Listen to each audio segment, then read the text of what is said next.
Assalamualaikum warahmatullahi wabarakatuh.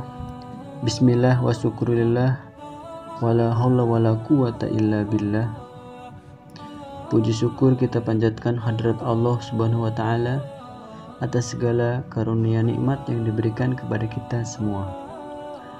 Salawat serta salam semoga senantiasa tercurah kepada baginda Nabi Muhammad sallallahu alaihi wasallam. Allahumma sholli ala sayyidina Muhammad wa ala alihi wa ashabihi ajma'in. Halo adik-adik semua, berjumpa lagi dengan saya Irwana di mata pelajaran Sejarah Kebudayaan Islam. Kali ini kita akan membahas tentang perkembangan atau kemajuan Daulah Umayyah. Sebelum kita memulai pembelajaran, ada baiknya kita baca doa terlebih dahulu ya. Bismillahirrahmanirrahim. Raditu billahi rabba wa bil islami dina wa bi muhammadin nabiyya wa rasula rabbi zidni ilman warzuqni fahma amin. Oh iya adik-adik, jaga selalu kesehatan ya, dan jalankan protokol kesehatan 5M, memakai masker, mencuci tangan, menjaga jarak, menjauhi kerumunan, dan membatasi mobilitas dan interaksi. Baik, kita mulai pembelajarannya ya. Daulah Umayyah merupakan sebuah pemerintahan Islam yang berada di bawah kekuasaan keluarga Umayyah yang berlangsung dari tahun 661 sampai dengan 750 Masehi. Dan awal pendirinya adalah Muawiyah bin Abu Sufyan. Kemudian kemajuan Daulah Umayyah diantaranya adalah pemisahan kekuasaan, pembagian wilayah, bidang administrasi pemerintahan, organisasi keuangan, ketentaraan, kehakiman, serta bidang sosial budaya. Yang pertama, pemisahan kekuasaan. Pemisahan kekuasaan antara agama dan politik ini yang dimaksud bukan menghilangkan agama dari sistem kepemerintahan ya, tetapi menyerahkan kepada mereka yang dinilai lebih ahli dalam hal agama, yaitu ulama. Kebijakan ini terbilang baru, mengingat pemerintahan sebelumnya yakni para Khulafaur Rasyidin tidak memisahkan antara agama dan politik. Kebijakan ini juga dinilai wajar sebab Muawiyah memang bukan seseorang yang ahli dalam bidang agama. Menyadari hal tersebut, maka ia pun menyerahkan kekuasaan agama kepada para ulama. Karenanya pada setiap kota besar dibentuklah para hakim, yaitu qadhi, yang tugasnya adalah menentukan hukuman sesuai dengan ijtihad yang berlandaskan pada Al-Quran dan Sunnah. Kemajuan berikutnya yaitu pembagian wilayah. Kekhalifahan Islam kian meluas, sistem pembagian wilayah administrasi diberlakukan agar tata kelola dapat berjalan secara efektif. Nah, berikut ini ada beberapa atau nama-nama wilayahnya ya. Yang pertama ada Suriah, Palestina, Kufah, ya termasuknya Irak, kemudian Basrah, Persia, Sijistan, Khurasan, Bahrain, Oman, Najd, Yamamah, Armenia, Hijaz, Karman dan wilayah perbatasan India dan lain-lain. Kemudian yang ketiga ada bidang administrasi dan pemerintahan. Untuk mendukung hal-hal tersebut, maka diciptakanlah administrasi dan pemerintahan yang baik. Dalam hal ini, Bani Umayyah memiliki sistem organisasi politik yang cukup mapan ya. Organisasi itu meliputi adalah jabatan Al-Khalifah, yaitu kepala negara, kemudian Al-Wizarah, kementerian, Al-Kitabah, kesekretariatan, dan Al-Ijabah, pengawal pribadi khalifah. Kalau sekarang mungkin terkenalnya sebagai Pas Pampres ya. Bani Umayyah juga membentuk 5 lembaga pemerintahan, yaitu An-Nidham Al-Siyasi atau lembaga politik, An-Nidham Al-Mali, lembaga keuangan, kemudian Al-Qodoi, lembaga kehakiman, Al-Harbi, lembaga ketentaraan, dan Al-Idari, lembaga tata usaha.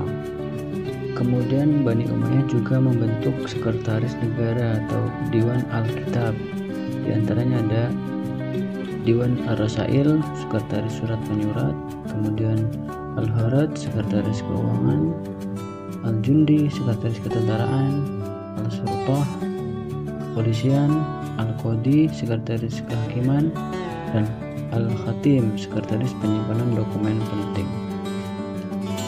Kemudian yang keempat, organisasi keuangan. Jadi Bani Umayyah itu masih menggunakan pengelolaan Baitul Mal, baik pemasukan maupun pengeluaran. Ada dua di sini pemasukannya, yaitu dari pajak pendapatan tanah pertanian dan jizyah. Jizyah itu pajak pendapatan yang diperoleh dari pajak individu sebagai bentuk konkret dari perlindungan negara atas jiwa dan keluarga masyarakat non-muslim yang berada di dalam pengawasan dan keamanan negara Islam, sehingga posisi dan status mereka sama seperti masyarakat muslim lainnya yang mendapatkan perlindungan dan perlakuan yang sama di depan hukum dan negara saat itu. Kemudian yang kelima, organisasi ketentaraan.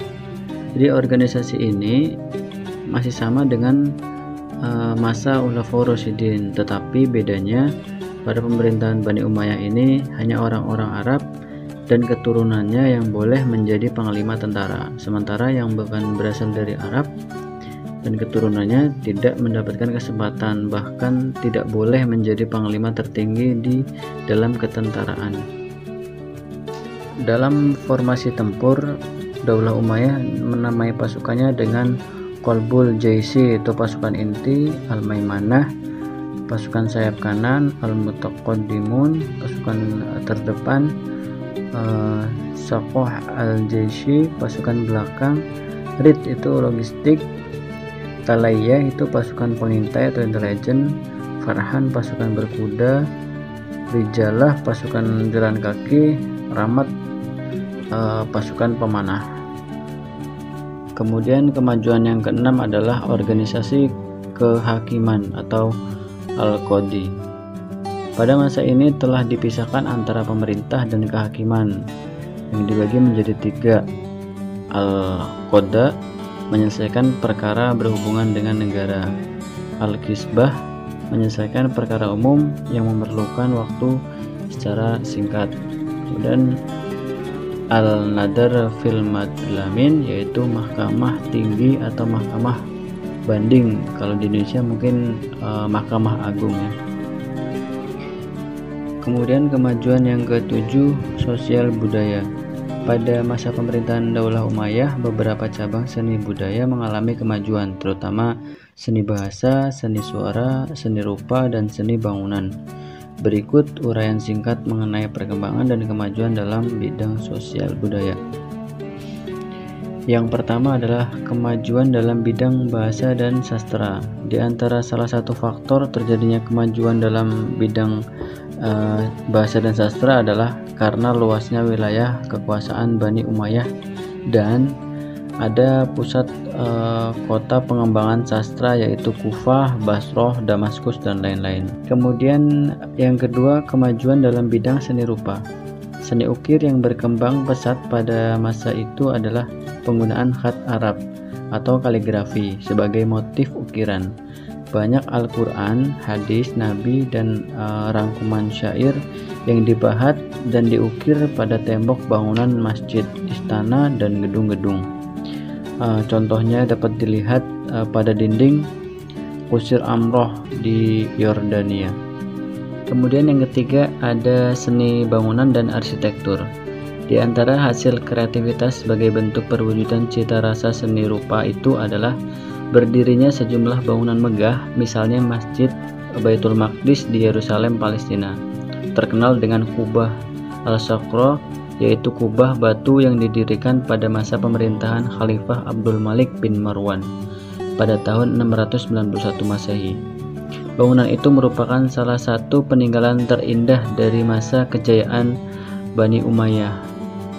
Bangunan masjid tersebut merupakan bangunan masjid yang ditutup atapnya dengan kubah.